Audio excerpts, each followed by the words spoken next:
Breaking news Rishikonda నిర్మాణాలకు సంబంధించిన breaking news. Rishikonda నిర్మాణాలు కూల్చేయాలా?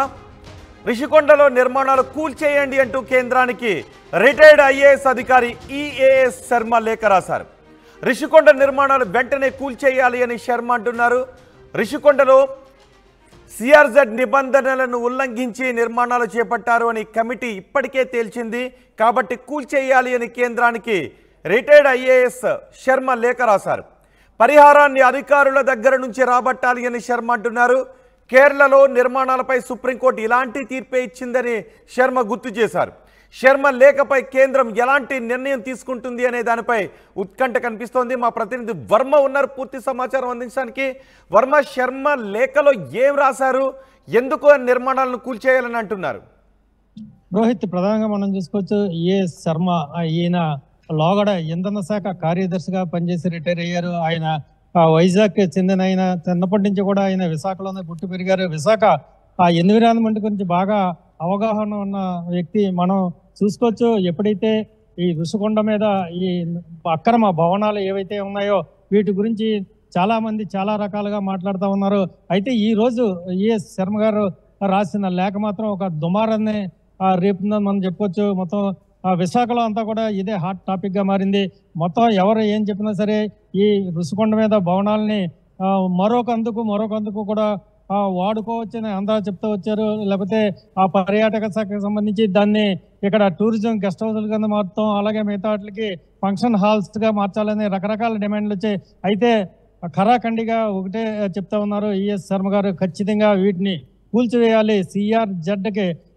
సిఆర్జెడ్ నామ్స్ ఏవైతే ఉన్నాయో దానికి విరుద్ధంగా జరిగిన ఈ కట్టడాలన్నీ కూడా కూల్చివేయాలి.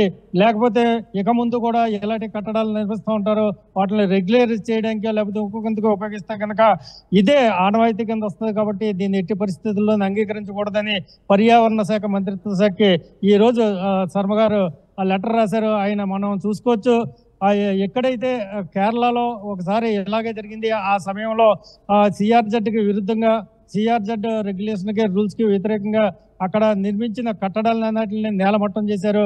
ఆ తర్వాత మళ్ళీ అక్కడ ఎలాంటి పరిస్థితి అలాగే నెలకొల్పడానికి ప్రయత్నాలు జరిగాయి. ఈ విషయంలో కూడా దాన్ని నమూనాగా తీసుకుని ఇక్కడ ఋషికొండ నిర్మాణాలని కూల్చివేయాలంటున్నారు. ఎప్పుడైతే దీనికి ఎన్నైతే 530 కోట్లు కూడా పైకి పెట్టారు. కాబట్టి అధికారులు చూసి చూడనట్టు వ్యవహరించడం వలన వీళ్ళందరినీ పనిష్ చేయాలి. వాళ్ళ జీతాల నుంచి వాళ్ళ ఆస్తుల నుంచి కూడా దీన్ని కలెక్ట్ చేసి ఆ మొత్తం అంతా నష్టపరిహారం పరచాలని గట్టిగా చెప్తా ఉన్నారు. అయితే దీనికి భిన్నంగా చాలా మంది పార్టీల కార్యకర్తలు కావచ్చు, ప్రజా సంఘాలు కావచ్చు, వీటిని కూలగొట్టడం కుదరదు, వీటిని మరొకందుకు ఉపయోగపడి ఆ విధంగా కనుక ప్రజల సొమ్ము కాబట్టి సొమ్ముని నేలపట్టం చేయకుండా ప్రజా ప్రయోజనాల కోసం వీటిని ఉపయోగించవచ్చు అని చెప్తా ఉన్నారు. హాస్పిటల్గా కట్టండి అంటున్నారు, లేకపోతే టూరిస్ట్ గెస్ట్ హౌస్ అంటున్నారు. ఈ నేపథ్యంలో ఈఎస్ శర్మ గారు రాసిన లేఖ మరి ఎలాంటి దీని మీద ప్రభుత్వం ఎలాంటి చర్యలు తీసుకుంటుందో తెలియాలి. అయితే ఇదంతా కూడా కేంద్ర ప్రభుత్వం ఉంది కాబట్టి కేంద్ర ప్రభుత్వం ఏవైతే ఉన్నాయో కేంద్ర నిబంధనలు వాటిని నిర్లంఘించింది కాబట్టి కేంద్ర ప్రభుత్వం దీని మీద చర్య తీసుకోవాలి.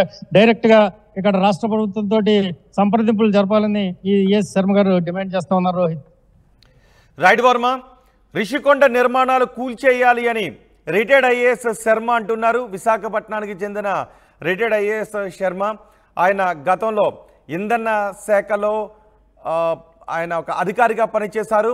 కేంద్రానికి ఇప్పుడు ఐఏఎస్ అధికారి ఈఎస్ శర్మ లేఖ రాశారు. రిషికొండ నిర్మాణాలు వెంటనే కూల్చేయాలని అంటున్నారు. రిషికొండలో సిఆర్జెడ్ నిబంధనలను ఉల్లంఘించి నిర్మాణాలు చేపట్టారని ఇప్పటికే కమిటీ తేల్చింది. సిఆర్జెడ్ నిబంధనలను ఉల్లంఘించి చేపట్టిన నిర్మాణాలు కూల్చేయాలని శర్మ అంటున్నారు. పరిహారాన్ని మాత్రం నష్టపరిహారాన్ని అధికారుల దగ్గర నుంచే రాబట్టాలని శర్మ లేఖలో పేర్కొన్నారు. కేరళలో నిర్మాణాలపై సుప్రీంకోర్టులో ఇలాంటి తీర్పే ఇచ్చింది అని శర్మ గుర్తు చేశారు. శర్మ లేఖపై ఇప్పుడు కేంద్రం ఎలా స్పందిస్తుంది అనే దానిపై ఉత్కంఠ కనిపిస్తోంది.